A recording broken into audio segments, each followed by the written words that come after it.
Hello everyone, स्वागत है आप सभी का वेटर्न यूट्यूब चैनल पर। आई होप आप सभी ने एग्ज़ाम दे दिया है और आपका एग्ज़ाम बहुत अच्छा गया होगा। लेकिन मैं यहाँ पे आपके लिए लेके आया हूँ एसबीआई क्लर्क के लिए एनालिसिस। आप सभी का एग्ज़ाम हुआ होगा और आप सभी ने कुछ ना कुछ अटेम्प्ट किए होंगे, लेकिन आप सभी के अंदर एक द्वंद्व चल रहा होगा या सभी के अंदर एक सवाल चल रहा होगा कि क्या ये जो अटेम्प्ट मैं करके आया हूँ, क्या ये जो मेरी शिफ्ट के अटेम्प्ट हैं बाकी शिफ्ट के मुकाबले कम है या ज़्यादा है, या जो मैंने अटेम्प्ट किए हैं क्या इस अटेम्प्ट पे हम लोग आगे मेंस की प्रिपरेशन कर सकते हैं। तो मेन दो तीन क्वेश्चन यही आपके दिमाग में चल रहे होंगे, लेकिन मेरे हिसाब से जो क्वेश्चंस हैं ये अगर 1 तारीख के बाद से अगर आपके दिमाग में आए तो वो ज़्यादा बेहतर रहेगा, बिकॉज अभी तक हमारे पास सिर्फ 4 शिफ्ट हुई हैं। हमारा 22 तारीख को आज एग्जाम कंप्लीट हुआ है, जिसमें चारों शिफ्ट के बारे में मैं बताने वाला हूँ, किस शिफ्ट में कैसा स्कोर किया है, मतलब किस शिफ्ट में कैसा बच्चों ने अटेम्प्ट किया है या किस तरह से परफॉर्म किया है, वो सारी चीज़ें मैं बताऊंगा। और साथ ही साथ में क्या शिफ्ट में बदलाव हुए हैं और कितना वो माइनर बदलाव है या फिर बहुत ज्यादा मेजर बदलाव है, क्या उससे नॉर्मलाइजेशन पे इंपैक्ट पड़ेगा, क्या नॉर्मलाइजेशन मिल भी सकता है या नहीं मिल सकता है, किस शिफ्ट वालों को उसका फायदा मिलेगा, किस शिफ्ट वालों को फायदा नहीं मिलेगा, सेम शिफ्ट में क्या क्या चीजें हो सकती हैं जो कि हम लोग प्रीवियसली एग्जाम्स दे के आए हैं या जो प्रीवियसली हमारे एग्जाम्स हुए हैं, लाइक आरआरबी का एग्जाम, आईबीपीएस का एग्जाम, आईबीपीएस के पीओ एंड क्लर्क, उनसे अगर हम कंपेयर करें तो ये आज का एक दिन यानी कि 22 तारीख को जो चारों शिफ्ट हुई हैं ये किस तरह से मैच करती हैं, उन सारी चीजों के ऊपर एक डिटेल एनालिसिस में लेके आए हूं। उसमें कंप्लीट एनालिसिस अपन लोग देखेंगे कि सब्जेक्ट वाइज सब्जेक्ट किस तरह से बदलाव हुआ है हर एक शिफ्ट में। और हमारे पास में अभी सिर्फ 22 तारीख का ही डेटा है, हमारा एग्जाम 27 तारीख को भी है, 28 को भी है और फिर जाके 1 तारीख को भी है। तो सेफ अटेम्प्ट गुड अटेम्प्ट के चक्कर में अगर आप लोग पढ़े हो तो थोड़ा सा बहुत जल्दी आप लोग इन चक्करों में पड़ गए हो, थोड़ा सा आपको वेट करना पड़ेगा, बिकॉज जब तक हमारी सारी शिफ्ट्स नहीं हो जाती, सारे डे के एग्जाम नहीं हो जाते, जब तक इसके ऊपर पहुंचना या कोई भी अगर यूट्यूब पर वीडियो बना रहा है इस चीज के ऊपर कि भाई तुम्हारा इतना अटेम्प्ट है, ये सेफ अटेम्प्ट है, तुमने इतना अटेम्प्ट किया, ये सेफ है, मेंस की तैयारी कर लो, ये वाला ये कर लो, ये वाला वो कर लो, तो अभी इन सब चीजों को थोड़ा सा अपने दिमाग से हटाओ। अभी सबसे पहले ये समझ लेते हैं कि जिनका ये चारों शिफ्ट में एग्जाम हुआ है वो अगर वीडियो देख रहे हैं तो आप दूसरे शिफ्ट के साथ में कंपैरिजन देखिए। सेकंड, जिनका एग्जाम 27 को है या 28 को है या फिर फर्स्ट को है, उनको क्या सावधानी बरतना है जो आज के एग्जाम्स में हमको देखने को मिली है, वही सारी चीजें अगर आपको भी अपने एग्जाम में देखने को मिलेगी तो वो सारी चीजें हम इस वीडियो के माध्यम से समझ लें और फिर उस हिसाब से अपने एग्जाम के लिए जो हमारे पास एक हफ्ता बचा हुआ है उसमें पूरी तरह से लगा दें। ठीक है, तो फर्स्ट शिफ्ट में एक एक करके मैं शिफ्टों के बारे में बात करूंगा। फर्स्ट शिफ्ट में जो आज हमारे को चीज देखने को मिली है फर्स्ट शिफ्ट एज यूजुअल, जैसा कि आपको पता था, आप लोग काफी टाइम से अगर जुड़े हो, क्लासेस कर रहे हो, तो मैं भी हमेशा आपको बोलता रहता था कि यार देखो एग्जाम बहुत ज्यादा ना टफ नहीं आता है एसबीआई क्लर्क का। तो फर्स्ट शिफ्ट में वो चीज दिखी भी, करने वालों ने फर्स्ट शिफ्ट में 90 अटेम्प्ट भी किए हैं, वो मैं बोल सकता हूं बहुत अच्छे अटेम्प्ट है। ना करने वालों ने 60 भी किए हैं, 70 भी किए हैं। बट एक एवरेज, एक अच्छे खासे स्टूडेंट की अगर मैं बात करूं, एक डिजर्विंग कैंडिडेट की बात करूं जिसने एक अच्छे लेवल पे प्रिपरेशन की है, तो वो आराम से यहाँ पे 90 के आसपास अटेम्प्ट करके आया है भाई। यानी कि अगर मैं एक सेफ अटेम्प्ट बोलूं तो वो एक बहुत ज्यादा बड़ी औपचारिकता हो जाएगी। मैं सेफ अटेम्प्ट नहीं बता सकता अभी, जब तक के सारे शिफ्ट हमारे नहीं हो जाते, सारे के सारे एग्जाम्स क्लियर मतलब कंडक्ट अभी नहीं हो जाते, क्योंकि 27, 28 और 1 तारीख अभी बाकी है। उसके पहले ये बोलना सेफ अटेम्प्ट कितना है,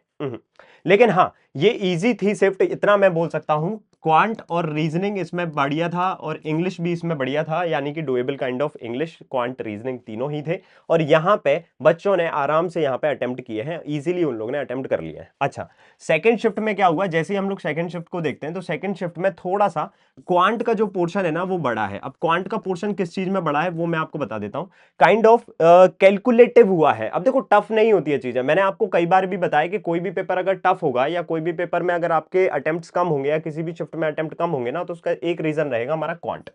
और दूसरा रीजन हमारा रीजनिंग भी होता है। बट रीजनिंग अगर हम बात करें तो रीजनिंग पूरे ही दिन में, यानी कि थर्ड शिफ्ट और इवन फोर्थ शिफ्ट, ये सारे स्टूडेंट से मैंने बात की है, तो इंग्लिश का और रीजनिंग का जो मैटर मेरे को पता लग रहा है भाई, वो दोनों में सेम ही था। सेम यानी कि हर एक शिफ्ट में इंग्लिश और रीजनिंग में कोई ज्यादा बदलाव नहीं हुए। मतलब स्टूडेंट इंग्लिश में आराम से कर रहे हैं भाई अटेम्प्ट। अब देखो करने वाले तो भाई इसमें 30 करते हैं, वो एक्यूरेसी के साथ भी करते हैं, लेकिन ना करने वाले भी 30 अटेम्प्ट कर देते हैं, लेकिन उनकी एक्यूरेसी कितनी रहती है वो उनको भी नहीं पता।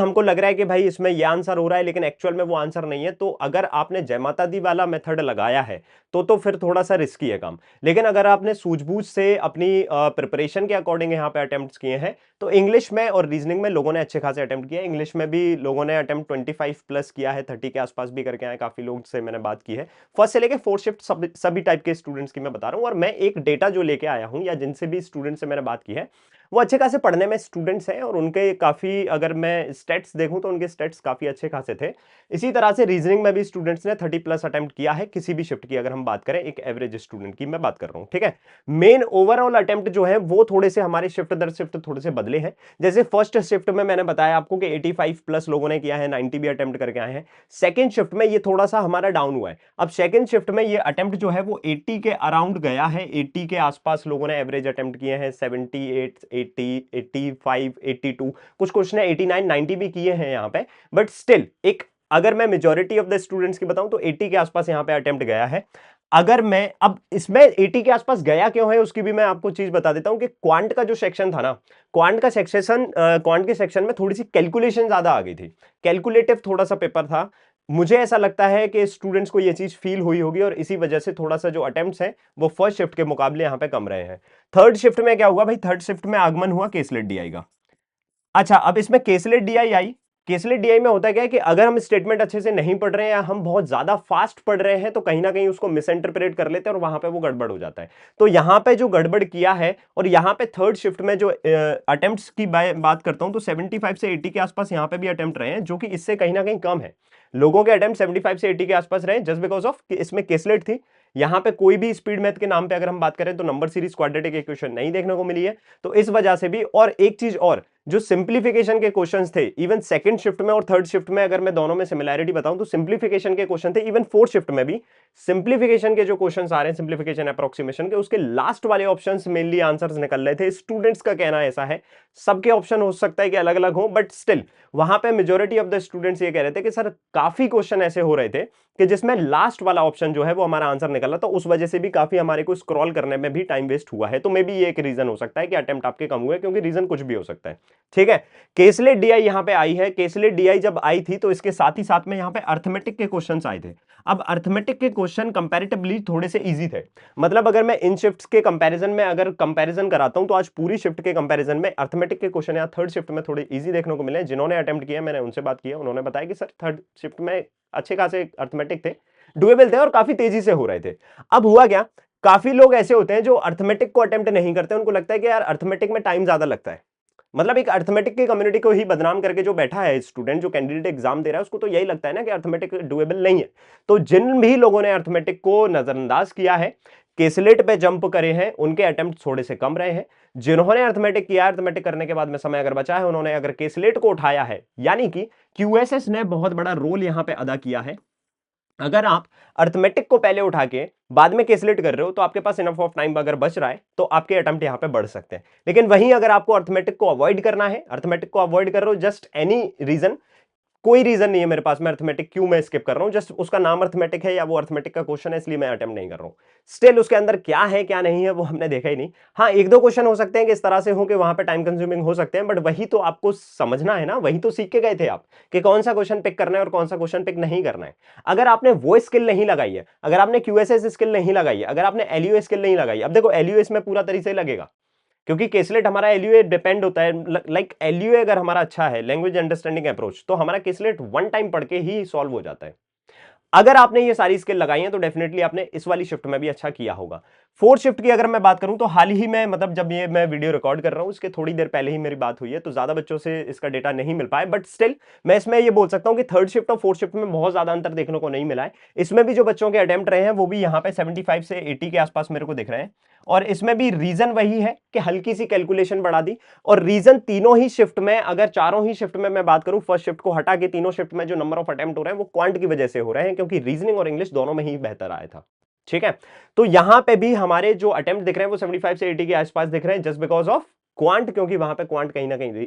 थोड़ी सी कैलकुलेटिव थी, सिंप्लीफिकेशन के क्वेश्चन को सॉल्व करने में थोड़ा सा टाइम लगा है, कुछ कुछ क्वेश्चंस को करने में, और या तो फिर उसके ऑप्शंस ढूंढने में हमारे को टाइम लगा है, जो कि लास्ट वाला ही ऑप्शन देखने को मिला था। सेकंड शिफ्ट के बारे में किसी स्टूडेंट से तो मेरी बात हुई थी, अब मैं किसी एक व्यक्ति के ऊपर नहीं जा सकता, किसी एक इंडिविजुअल स्टूडेंट से अगर मैं ये बात करूं तो वो मैं थोड़ा सा समझता हूं कि थोड़ा सा गलत है। बट आप लोग कमेंट सेक्शन में बताइएगा। सेकंड शिफ्ट में मेरे को एक स्टूडेंट ने बताया कि सर एक कोई क्वेश्चन था जिसमें सीएनडी आंसर आ रहा था और कंफ्यूज हो गया था मैं कि ये सीएनडी आंसर होगा या नहीं, तो मैंने दोबारा उसको चेक किया, फिर मैंने दोबारा किया, तो वहां पे भी टाइम काफी गया, लेकिन उसका आंसर सीएनडी था। तो कमेंट सेक्शन में आप लोग बताइएगा कि क्या आपने भी कोई एक अर्थमेटिक का क्वेश्चन ऐसा देखा जिसका आंसर सीएनडी आ रहा था, तो मुझे कमेंट सेक्शन में जरूर बताइएगा, जो भी सेकंड शिफ्ट का एग्जाम देके आए हैं। ठीक है, तो ओवरऑल अगर हम बात करें तो पेपर ठीक है, इसी के आसपास ही मैंने आपको बताया भी था। और जितने भी आप लोग अटेम्प्ट करके आए हैं, इतने अगर आपके अटेम्प्ट हो रहे हैं, लेकिन इसमें मैटर कर रही है आपकी एक्यूरेसी।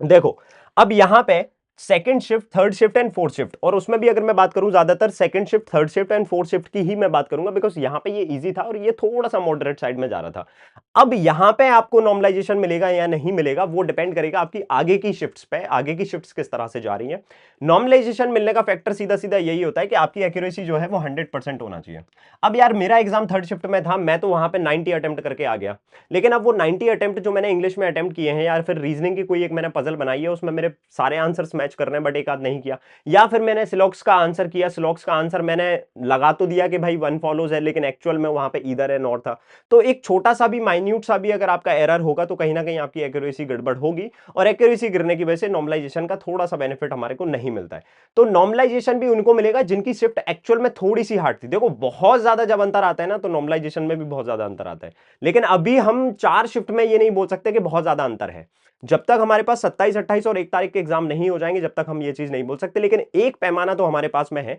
कि हमारे को कोई भी चीज करना है तो एक्यूरेसी से करना है। आज की चारों शिफ्ट से 27 और 28 और 1 तारीख वाले बच्चे क्या सीखेंगे, वो आपको सीखना यह है कि आपको क्यूएसएस अभी भी लगाना है, और क्यूएसएस अभी भी वर्क कर रहा है भाई। जितने भी स्टूडेंट ने अच्छे तरीके से क्यूएसएस लगाया है, एक तो उनकी एक्यूरेसी मेंटेन रही है, दूसरा अटेम्प्ट करने में उनको बहुत ज्यादा ना स्ट्रेस नहीं हुआ, या फिर बहुत ज्यादा एफर्ट नहीं मानना पड़े। अटेम्प्ट उन्होंने किया तो लगभग लगभग जितना अटेम्प्ट वाला वो पेपर था उतना अटेम्प्ट उन्होंने किया भी है, जो कि एक डिसेंट अटेम्प्ट माना जाता है उस पर्टिकुलर शिफ्ट में। लेकिन वहीं अगर आप जूझ रहे हो वहां पे, तो जूझने का सबसे बड़ा रीजन यही है, अगर आप क्यूएसएस अच्छे तरीके से लगा रहे हो, अगर आप एक क्वेश्चन सही पिक कर रहे हो, एक अर्थमेटिक का क्वेश्चन आपने पिक किया, अगला वाला नहीं किया, तो यहां पे आपकी समझदारी है, आपने प्रिपरेशन बहुत अच्छे से की है उस चीज को पिक करने की। क्योंकि आता सबको है, मैं यही बोलता हूं, पेपर के बाद में आप वही बोलोगे कि यार ये वाले क्वेश्चन का आंसर तो ये आ रहा था रेशियो में, मैंने ये कर दिया, तो आपको भी रियलाइज हो जाता है आफ्टर सम टाइम, लेकिन उस समय पे हमारे को वो चीज पिक करना है कि हमारा जो टाइम वेस्ट ना कराए।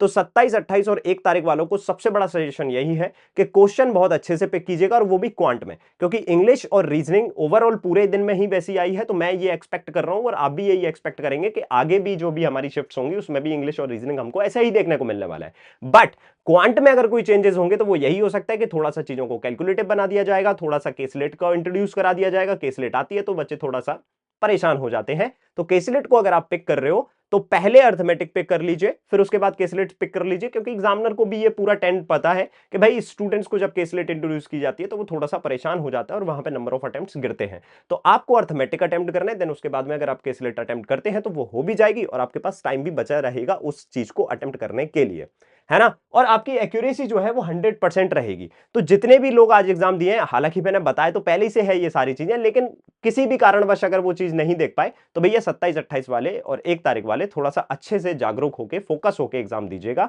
चीजों को आपको पिक बहुत बेहतरीन तरीके से करना है, ठीक है। इसके बाद रही बात से कि सर हमारे को मेंस पढ़ना है या नहीं पढ़ना है, मैंने फर्स्ट शिफ्ट में, सेकंड शिफ्ट में, थर्ड या फोर्थ शिफ्ट में एग्जाम दे दिया है आज 22 तारीख को, तो अब मुझे मेंस की तैयारी करना है या नहीं करना है। मेरे सर ये लगभग लगभग कुछ इतने हिसाब से मेरे अटेम्प्ट है। अब मैं इन स्टूडेंट से यह कहना चाहता हूं कि अगर आपको ऐसा लगता है कि मेरे अटेम्प्ट इतने हैं और मुझे प्रिपरेशन करना है या नहीं करना है, तो उसके लिए सबसे पहले आपको यह समझना पड़ेगा कि बाकी जो भी एग्जाम्स हैं वो अगर हमारे एक बार हो जाते हैं तो उसके बाद में फिर हम लोग इस चीज के ऊपर बैठेंगे। अच्छा, मेंस की तैयारी आप लोग कंटिन्यू रखिए, यूट्यूब पर मेरी क्लासेस हैं। एक चीज मैं आपको बता देता हूं, आईबीपीएस पीओ के टाइम पे आपने देखा होगा कि आईबीपीएस पीओ के टाइम पे ना एक बहुत ही अजीब टाइप का एक हमारा नॉर्मलाइजेशन हमको देखने को मिला था। उस टाइम पे मैं एक पीओ मास्टरी टाइप का एक बैच लेके आया था। पीओ मास्टरी जो बैच था ये मेंस का बैच था, ठीक है, अब जो भी स्टूडेंट पेड में ऑलरेडी हैं वो इस वाले बैच को देख सकते हैं। अदरवाइज एसबीआई के लिए एसबीआई मास्टरी बैच में लेके आऊंगा जो कि मेंस के लिए ही होगा। और यहां पे जो ये स्टूडेंट्स थे ना जिनको डाउट लग रहा था प्री के बाद में कि हमारा प्री क्लियर होगा या नहीं होगा, हम मेंस के लिए पढ़े या नहीं पढ़े, उनके लिए मैंने ये बैच इंट्रोड्यूस किया था, उसको इनरोल किया उन्होंने, उसमें पढ़े भी, और काफी ऐसे स्टूडेंट थे जिनके बहुत कम अटेम्प्ट भी थे मेंस में, अच्छा खासा उन्होंने बैच के बाद में अच्छा खासा पढ़ा भी, प्रिपरेशन भी किया, और वो इंटरव्यू भी देके आए हैं। तो मैं इतना एश्योरेंस आपको दे सकता हूं कि अगर आपको लगता है कि आपका प्री क्लियर हो जाएगा, अगर आपके डिसेंट अटेम्प्ट है, अगर आपको लगता है कि आपकी एक्यूरेसी ठीक है, अदरवाइज 1 तारीख के बाद तो हमारा जो है वो मैं आपको पूरा एक वीडियो बना के लेके आऊंगा जिसमें पूरे 4 दिन का एक कंप्लीट मैं बताऊंगा क्या सेफ अटेम्प्ट हो सकता है, क्या कट ऑफ हो सकता है, कि क्या हमारे को अब मेंस के लिए तैयारी करना है या नहीं करना है। हालांकि तैयारी आपको आज से ही चालू कर देना है जिनका एग्जाम हो चुका है, लेकिन जिनका नहीं हुआ है वो प्री के लिए अभी पढ़ रहे होंगे, प्रैक्टिस कर रहे होंगे, उसके बाद में ही वो मेंस की तैयारी अगर करेंगे तो मैं उनसे यही सजेस्ट करूंगा कि भाई देखो, अगर आपको लगता है कि आपकी एक्यूरेसी 100% है, आप मेंस की तैयारी आज से करना चालू कर दीजिए। और अगर आपको लगता है कि नहीं भाई, चारों शिफ्ट हो जाए, मतलब 4 दिन के एग्जाम हो जाने तो सारी शिफ्ट्स, उसके बाद हम लोग एक पहले समझ लें कि एक सेफ अटेम्प्ट क्या है, क्या हमारा कट ऑफ जा सकता है, उसके लिए मैं 2 तारीख को वीडियो जरूर लेके आऊंगा। 1 तारीख को एग्जाम हो जाने दीजिए पहले, एंड इसी बीच में 1-2 दिन में मैं मेंस का जो मास्टरी बैच है, एसबीआई पीओएन क्लर्क के लिए मास्टरी बैच, वो मैं जरूर लॉन्च कर दूंगा। इसमें मैं एश्योरेंस दे सकता हूं कि आपका क्वांट और रीजनिंग बहुत बेहतरीन तरीके से मैं इसमें आपको कंप्लीट करा दूंगा। So that's all from my side. अगर आपका किसी भी शिफ्ट में एग्जाम हुआ है तो कमेंट सेक्शन में आप लोग अपने अटेम्प्ट जरूर बताइएगा, और अगर आपके आगे एग्जाम है तो मैंने जो भी सजेशंस दिए हैं आप लोग इसको जरूर मानिएगा, आपको फायदा मिलेगा। जय श्री राम, राधे राधे।